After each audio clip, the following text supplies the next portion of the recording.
The story of my life starts with the story of my country, as I was born 6 years after independence, a sickly child, not expected to live.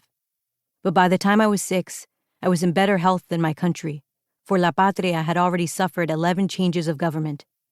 I, on the other hand, had only endured one major change. My mother had left my father. I could hardly remember my parents' separation, and as for my country, I grew up amid so many wars that I had no real understanding of the danger I was in.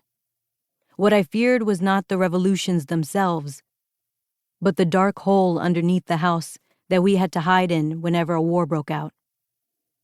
We children had no idea what the fighting was about. One side was red, and the other side was blue, color being the only way we could tell one side from the other, though both sides said that whatever they were doing for La Patria. We had fought off an invasion from Haiti, and soon we would fight a war with Spain. Now, we were fighting among ourselves. I still remember the song my sister, Ramona, and I used to sing. I was born Spanish. By the afternoon, I was French. At night, I was African. What will become of me? We were living, my mother, my sister, Ramona, my tia Ana, the second mother of the household, and myself, in a small wooden house with a bright zinc roof, far enough from the central square to escape bombing and looting. Who ever heard of 2 women owning a house?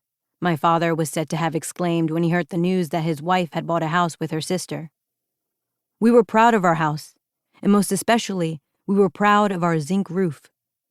If you had a fine old house from when the Spaniards first settled in the island, you no doubt had a Spanish tile roof, which was all very fine and pure-blooded of your family to have, except for the fact that if you had that kind of house, you would be living in the old Spanish section of the city along with the government house and the prison house and the cathedral.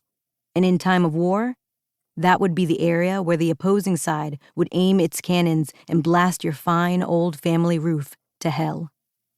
And so, a zinc roof from the United States of America, which was a country much closer by than Spain, was a more convenient roof to have in 1856 when I was 6 years old and bombs were going off up and down the streets of the capital as the Reds fought to recover La Patria from the control of the Blues.